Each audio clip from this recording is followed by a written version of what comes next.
नमस्कार दोस्तों। डेट है आज की 30 अगस्त 2021 और स्वागत है आपका एडिटोरियल डिस्कशन में। 3 आर्टिकल्स आज हम डिस्कस करेंगे। सबसे पहले हम रेप एंड इनसेंसिटिविटी से संबंधित आर्टिकल डिस्कस करेंगे। दूसरे नंबर पर उत्तराखंड में या फिर हिमाचल प्रदेश में ज़्यादा हाइड्रो इलेक्ट्रिक प्रोजेक्ट्स इस्टेब्लिश करने चाहिए या फिर नहीं। तीसरा, वैसे तो देखो हमने डिसाइड किया था कि अफगानिस्तान से संबंधित जो आर्टिकल्स हैं वो हम नहीं डिस्कस करेंगे, लेकिन इस आर्टिकल में अफगानिस्तान में हमें हमारे जो इवैक्यूएशन ऑपरेशन थे उससे संबंधित है। क्या हमें इतना जल्दी डिप्लोमेटिक प्रेजेंस खत्म करनी चाहिए थी या फिर नहीं करनी चाहिए थी? चलिए डिस्कशन स्टार्ट करते हैं। First important article rape and insensitivity से संबंधित है। आप जीएस पेपर 2 के इस टॉपिक से आर्टिकल को कनेक्ट कर सकते हो। क्या कंटेस्ट है? देखो 24 अगस्त को कर्नाटक में मैसूरू की चामुंडी हिल्स में एक एमबीए स्टूडेंट का रेप हो गया था, जिसकी वजह से ना सिर्फ कर्नाटक में बल्कि पूरे देश में गुस्सा देखने को मिला। इस सिलसिले में 4 मैन और 1 जुवेनाइल को अरेस्ट किया गया तमिलनाडु के तिरुपुर से। देखो इन लोगों ने उस लड़की और लड़की के दोस्त को लूटने की कोशिश की। जब उनके पास कुछ वैल्यूएबल आइटम नहीं मिला तो फिर लड़के को मारा गया और लड़की का रेप किया गया।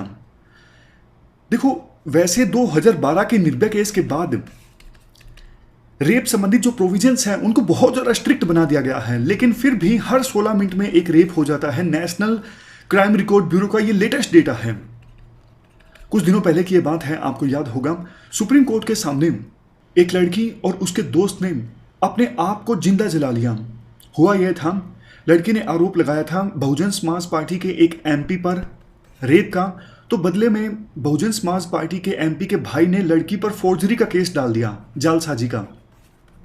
तो फिर विरोध किया जा रहा था उस लड़की के द्वारा, लेकिन कहीं सुनवाई नहीं हो रही थी। इवन सुप्रीम कोर्ट में भी पिटीशन फाइल की हुई थी, कोई नतीजा नहीं निकला। तो फिर अपने आप को जिंदा आग लगा ली गई। काफ़ी दुखद घटना थी। इसके अलावा देखो जुलाई में 2 माइनर गर्ल्स का रेप किया गया गोवा में। दिल्ली की बात है, इसी महीने के शुरुआत में एक माइनर दलित गर्ल का रेप किया गया, मर्डर किया गया और जल्दबाजी में दिल्ली में उस लड़की का क्रीमेशन यानी अंतिम संस्कार कर दिया गया। तो रेप की जो घटनाएं हैं वो रुकने का नाम नहीं ले रही हैं। और देखो उससे भी ज़्यादा रेप की घटना के बाद जो विक्टिम ब्लेमिंग का ट्रेंड देखने को मिलता है ना, ये और भी ज़्यादा दुखद बात है।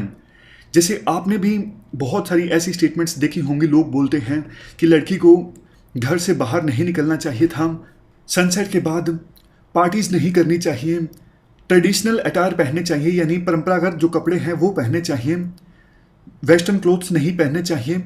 ये सारी बातें कुछ लोगों के द्वारा बोली जाती हैं। देखो इसका मतलब तो ये हुआ, मतलब अपराधी की कोई गलती नहीं है। अपराधी तो अपराध करेगा, ये उसके नेचर में है, हम उसे रोक नहीं सकते।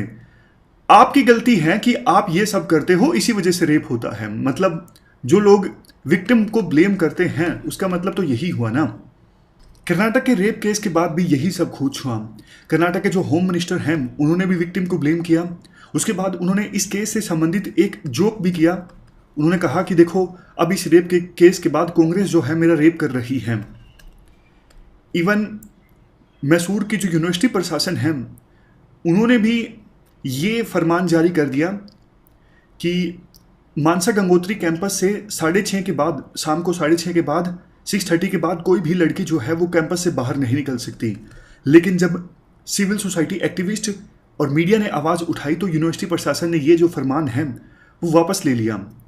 मतलब पूरे केस में कहीं ना कहीं कुछ लोगों के द्वारा विक्टिम को यानी पीड़ित को ब्लेम करने की कोशिश की जा रही है कि पीड़ित की गलती है जिसकी वजह से ये घटना घटित हुई।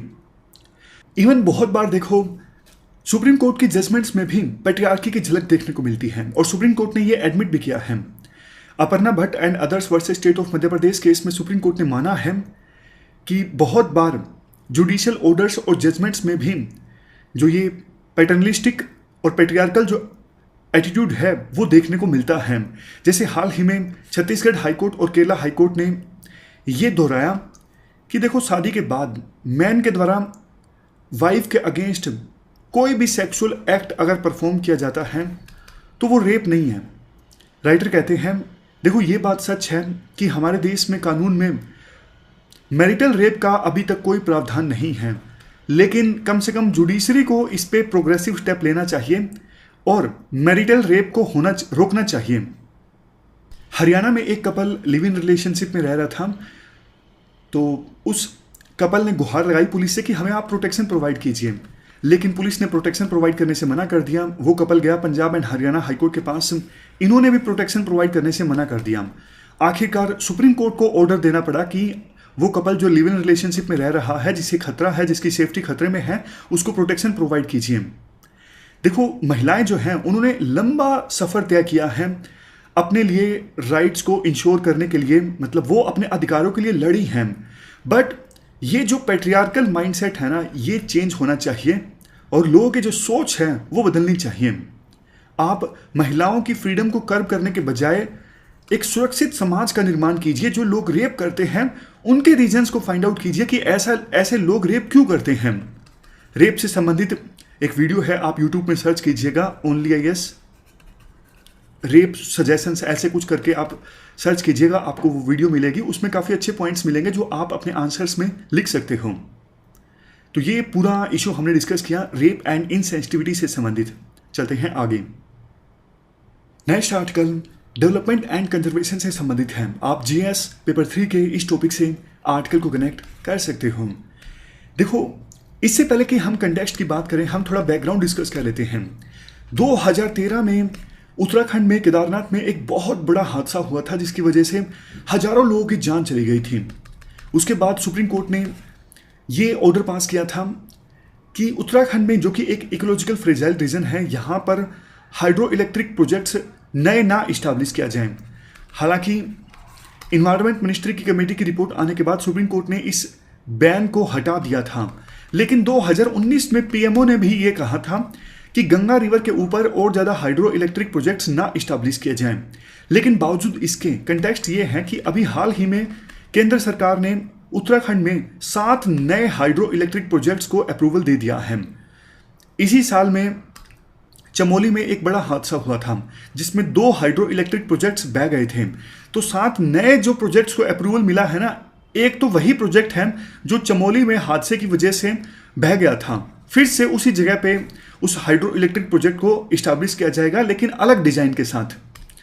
आर्टिकल में ये कहा जाता है, देखो, क्लाइमेट चेंज की वजह से उत्तराखंड में ये जो घटनाएं हैं ना, लैंडस्लिप, एवलांचेस यानी भूस्खलन, हिमस्खलन, लोगों की जान जाना, प्रॉपर्टी को डैमेज, ये सब घटनाएं बहुत ज्यादा बढ़ गई हैं।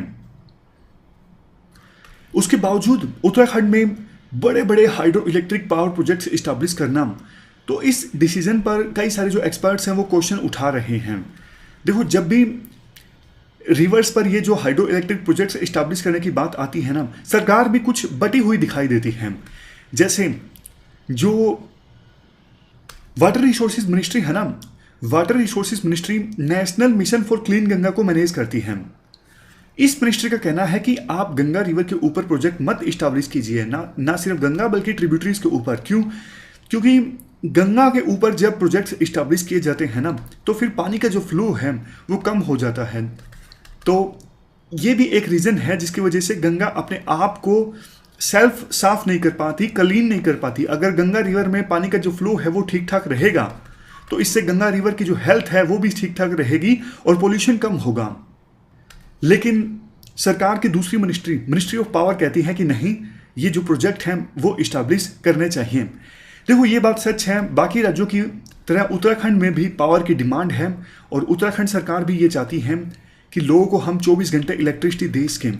लेकिन हमें दूसरे सोर्सेज एक्सप्लोर करने चाहिए। ये जो हाइड्रो इलेक्ट्रिक पावर प्रोजेक्ट है ना, इकोलॉजिकल फ्रेजाइल रीजन में हमें नहीं इस्टेब्लिश करने चाहिए, क्योंकि हादसे बहुत हुए हैं। हमें उन हादसों से सीखने की आवश्यकता है।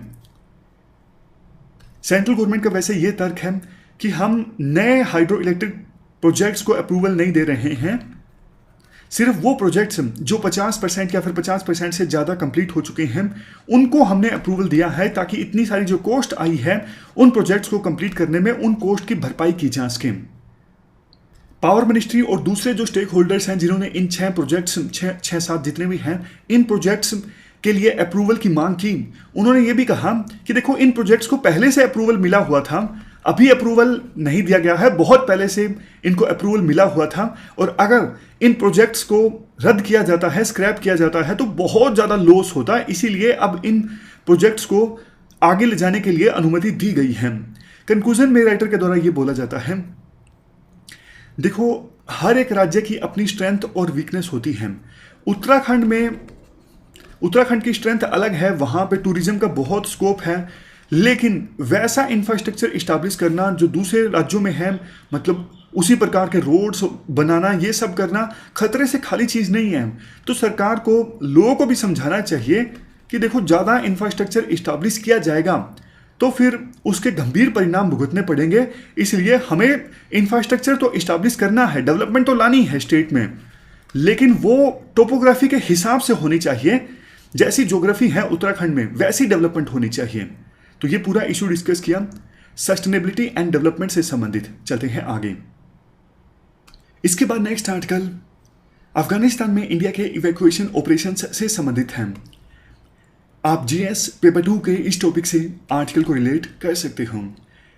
इस आर्टिकल में देखो 2 क्वेश्चंस एड्रेस किए जाते हैं। पहला, क्या तालिबान के आने के बाद इंडिया को अपनी डिप्लोमेटिक प्रेजेंस जो है काबुल में या फिर अफगानिस्तान में दूसरी जगहों पर वो बरकरार रखनी चाहिए थी, क्योंकि अभी तो इंडिया ने अपनी डिप्लोमेटिक प्रेजेंस को खत्म कर दिया है, जबकि कुछ दूसरे देश जैसे चाइना, रशिया, ईरान, इन्होंने अपनी डिप्लोमेटिक प्रेजेंस जो है काबुल में वो बरकरार रखी है।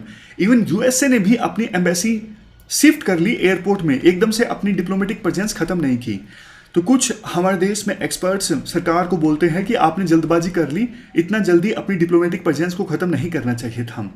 राइटर कहते हैं बेसिक देखो, आप सरकार को दूसरे डिसीजंस के लिए क्रिटिसाइज कर सकते हो कि आप यूएसए के बहुत करीब चले गए और आपने समय रहते तालिबान के साथ कॉन्टैक्ट्स नहीं इस्टेब्लिश किए, ये हमारा दूसरा क्वेश्चन भी है। लेकिन इसके लिए नहीं कि सरकार ने अपने डिप्लोमेट्स को और दूसरे जो एम्बेसी के स्टाफ हैं उनको जल्दी से इवैक्यूएट कर लिया। देखो जैसे ही तालिबान ने एंटर किया काबुल में, उसके बाद ना तो हमें यह क्लियर था कि वहां पे चेन ऑफ कमांड क्या है। हालांकि तालिबान ने इंडिया को भरोसा दिलाया था, ऐसी खबरें आई जिनको अभी इंडिपेंडेंटली वेरीफाई नहीं किया जा सकता कि वास्तव में तालिबान ने इंडिया को कहा था कि आप अपनी डिप्लोमेटिक प्रेजेंस बरकरार रखिए।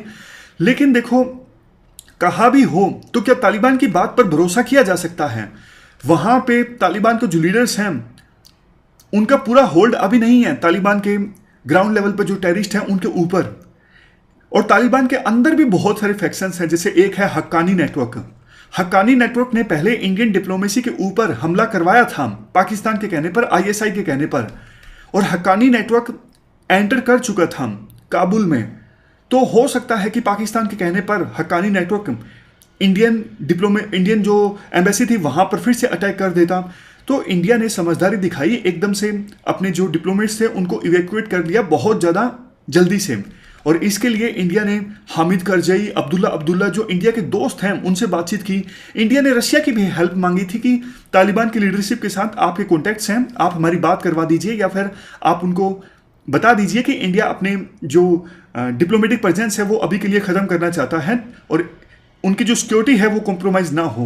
तो ग्रीन सिग्नल मिला इंडिया को और इंडिया ने जल्दी से अपने जो डिप्लोमेट्स हैं उनको इवैक्यूएट कर लिया। दूसरा क्वेश्चन देखो ये उठता है, क्या इंडिया को तालिबान से पहले से बात करके रखनी चाहिए थी अच्छे से? क्या इंडिया ने बहुत बड़ी गलती कर दी? इसका आंसर राइटर कहते हैं यस।